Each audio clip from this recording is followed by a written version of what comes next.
ब्रजभूषण जी उर्फ पंडित जी 2 दिन से एक उलझन में है। उलझन की वजह है उनके पास आया एक फोन कॉल। वैसे तो ये कॉल बहुत खुशी की वजह भी बन सकती थी, लेकिन फिलहाल पंडित जी थोड़े से परेशान हैं। उन्हें ये कॉल उनके एक्स बॉस गुप्ता सर ने की थी। गुप्ता सर से पंडित जी के हमेशा अच्छे रिलेशन रहे। इसकी एक वजह तो खुद पंडित जी का अच्छा नेचर और काम के प्रति डेडिकेशन रहा। दूसरा, गुप्ता सर भी बहुत अच्छे इंसान थे, काम के मामले में बहुत प्रोफेशनल, लेकिन साथ ही अपने एम्प्लॉयज का भी बहुत ध्यान रखते थे, सबके सुख दुख में भी शामिल होते। वैसे गवर्नमेंट ऑफिसेज का माहौल अच्छा हुआ करता था। तब एक फैमिली की तरह सब एक दूसरे से कनेक्टेड रहते थे। काम का प्रेशर कम हुआ करता था तो लोग टेंशन में भी कम रहते थे। टेंशन कम होती थी तो आपस में प्यार से भी रहते थे। आज बहुत दिनों के बाद गुप्ता सर का कॉल आया तो पंडित जी को बहुत खुशी हुई। उन्होंने बताया कि वे पंडित जी के गीता ज्ञान ब्लॉग को बहुत इंटरेस्ट से पढ़ते हैं और इसमें रीडर्स के जो कमेंट्स आते हैं उन्हें भी। साथ ही पंडित जी जिस समझदारी से उनके आंसर्स देते हैं ये भी गुप्ता सर को बहुत पसंद आता है। बाय द वे, आप सुन रहे हैं गीता ज्ञान कुकू एफएम पर, ये ध्यान रहे। अब वापस आते हैं पंडित जी की कहानी पर। अब पंडित जी चाहे कितने भी न्यूट्रल रहने की कोशिश करें, लेकिन अपनी तारीफ पर एक स्माइल तो उनके फेस पर आ ही जाती थी। गुप्ता सर ने कॉल करने का रीजन बताया। एक्चुअली वो पंडित जी को इनवाइट करना चाह रहे थे। गुप्ता सर के बड़े बेटे वैभव ने अब्रॉड से एमबीए किया था और अब अपना काम शुरू करने जा रहा था। अगले वीक उसके ऑफिस का इनॉग्रेशन है और गुप्ता सर चाहते थे कि पंडित जी उस दिन इनॉग्रेशन में न सिर्फ शामिल हों बल्कि वैभव समेत सभी एम्प्लॉयज को मैनेजमेंट और सक्सेस से रिलेटेड गीता ज्ञान भी दें। इसी बात से पंडित जी बहुत उलझन में थे। एक तरफ तो उन्हें खुशी थी कि उनके बॉस ने उन्हें इतनी इंपॉर्टेंस दी, लेकिन दूसरी तरफ उन्हें समझ नहीं आ रहा था कि वो वहां जाकर गीता से क्या सुनाएंगे, क्योंकि ये जेनरेशन, इसका काम, इसका वर्क कल्चर उनकी जेनरेशन और वर्क कल्चर से बिल्कुल अलग था। उन्हें बिल्कुल भी आइडिया नहीं था कि आजकल के खासकर प्राइवेट ऑफिसेज में क्या चैलेंजेस होते हैं, क्या टेंशन होती है, कॉलीग्स के आपसी रिलेशंस कैसे होते हैं। ऐसे में इस यंगर जेनरेशन को गीता ज्ञान देना अपने आप में एक बहुत बड़ा चैलेंज था। पंडित जी को उलझन में देखकर उनकी पत्नी सरला जी ने पूछा, ऐसी क्या बात है जिसने पंडित जी को टेंशन में ला दिया है? पंडित जी ने हंसकर कहा कि टेंशन तो नहीं, लेकिन एक उलझन है। और फिर उन्होंने सरला जी को सारी बातें बता दी।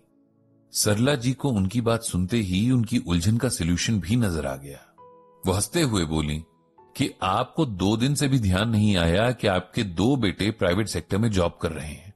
उनसे अच्छा आपको कौन बता सकता है कि उनकी जॉब्स या ऑफिसेज में किस तरह के इश्यूज होते हैं, और फिर आप आराम से उन पर गीता ज्ञान को अप्लाई करने का मोटिवेशन वैभव और उसके कलीग्स को दे सकते हैं। और उन्हें ही क्या, आप अपने बच्चों को भी ये समझा सकते हैं। वाह सरला, पंडित जी खुश होकर बोले, तुमने तो चुटकी में मेरी उलझन दूर कर दी है। शाम को पंडित जी ने अपने बड़े बेटे राघव से बात की। उसे बहुत खुशी थी कि उसके फादर को यंग जेनरेशन से इंटरैक्ट करने का मौका मिल रहा था। जब पंडित जी ने उससे सवाल किया कि उसकी जेनरेशन को ऑफिस में किस तरह की प्रॉब्लम्स का सामना करना पड़ता है, किस तरह की टेंशन्स रहती हैं, वर्क कल्चर कैसा रहता है, तब राघव ने उन्हें बहुत डिटेल में बताया। पंडित जी हैरान थे कि इतनी कम उम्र में इन बच्चों पर कितना प्रेशर है, कैसे इनका एक एक मिनट टेंशन में बीतता है, खुद को प्रूव करने के लिए कितना टफ कंपटीशन रहता है कि सब एक दूसरे के दुश्मन बन जाते हैं। राघव ने कहा, ये सब तो आज के टाइम का एक बिटर ट्रूथ है जिससे हम भाग नहीं सकते। उससे बात करने के बाद पंडित जी ने अपनी श्रीमद् भागवत गीता खोल दी। वे दिल से चाहते थे कि अगर इनमें से 1-2 बच्चों को भी गीता से कुछ सिखा पाएं, समझा पाएं, तो उन्हें लगेगा कि कुछ किया है। बहुत देर तक गीता ज्ञान में गोते लगाने के बाद आखिर पंडित जी के हाथ कुछ मोती लग ही गए थे। जिस दिन गुप्ता सर के बेटे के ऑफिस का इनॉग्रेशन था, उस दिन सुबह सुबह ही पंडित जी सरला जी के साथ तैयार होकर वहां पहुंच गए थे। उन्हें बहुत खुशी हो रही थी कि मॉडर्न फैसिलिटीज वाले इस ऑफिस की शुरुआत प्रॉपर पूजा पाठ और हवन के साथ हो रही थी। नई सोच के साथ खानदानी संस्कारों का यह जोड़ उन्हें बहुत अच्छा लगा था। जब पूजा पाठ और हवन संपन्न हो गया, तब कॉन्फ्रेंस हॉल में बैठे गुप्ता सर ने बड़ी रिस्पेक्ट के साथ पंडित जी का इंट्रोडक्शन दिया। पंडित जी झिझकते हुए आगे बढ़े और गुप्ता सर के पास पहुंच गए। उन्होंने सर को धन्यवाद कहा और वैभव के साथ सारे स्टाफ को बेस्ट विशेस भी दी।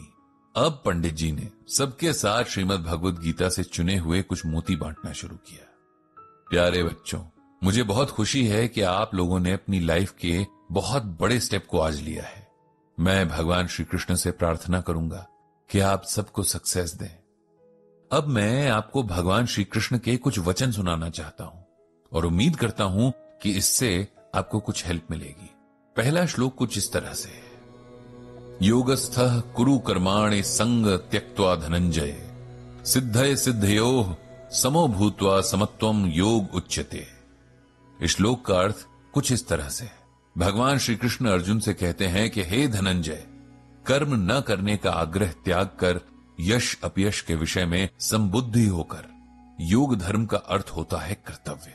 अब इसे सिंपल वर्ड्स में समझाता हूं। हम लोग धर्म का सही मतलब ही नहीं जानते।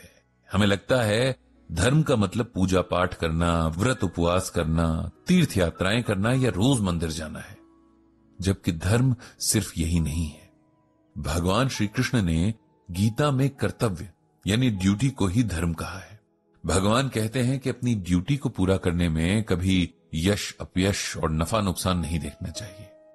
इससे पहले यह क्लियर होना चाहिए कि हमारी ड्यूटी क्या है। ड्यूटी का मतलब प्रोफेशनल ड्यूटीज ही नहीं, पर्सनल ड्यूटीज भी हैं। अपने परिवार और अपनी सोसाइटी के प्रति हमारी रिस्पॉन्सिबिलिटीज तय होना जरूरी है। जब ये तय होगा तब लाइफ में हमारी प्रायोरिटीज भी सेट होंगी और हर काम के लिए बेटर रिजल्ट्स मिलेंगे और मन भी शांत रहेगा। मन में शांति होगी तो हर काम अच्छा होगा।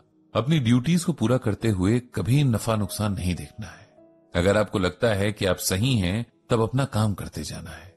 दूसरा श्लोक इस तरह से है, नास्ति बुद्धिर युक्तस्य न च युक्तस्य भावना न चाभावयतः शांतिर शांतस्य कुतः सुखम। इस श्लोक का मतलब इस तरह है, योग रहित पुरुष में निश्चय करने की बुद्धि नहीं होती और उसके मन में भावना भी नहीं होती।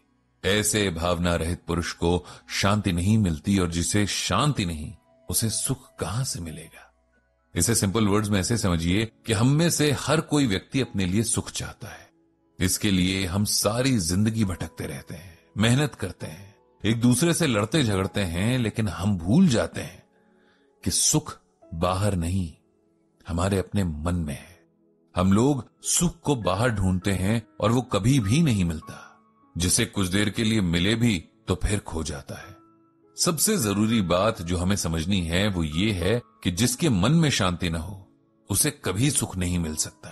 इसीलिए सुख पाने के लिए मन पर कंट्रोल होना बहुत जरूरी है। आपके टारगेट्स पूरे होने का सुख, प्रमोशन का सुख, सब टेम्पररी है अगर आपके मन में शांति नहीं है। इसीलिए पहले अपने मन को शांत रखें। अगर ये हो गया तो कुछ भी इम्पॉसिबल नहीं है। इसके बाद पंडित जी ने कुछ और गीता ज्ञान की बातें शेयर की, सुनने वालों के कुछ डाउट्स क्लियर किए और बहुत सारे सवालों के जवाब दिए। ये एक बहुत ही इंटरैक्टिव सेशन था जिसमें पंडित जी ने भी बहुत कुछ सीखा। जल्द फिर आने का प्रॉमिस करके पंडित जी और सरला जी वापस आ गए और इस तरह कुकू एफएम पर गीता ज्ञान का ये एपिसोड यहीं खत्म होता।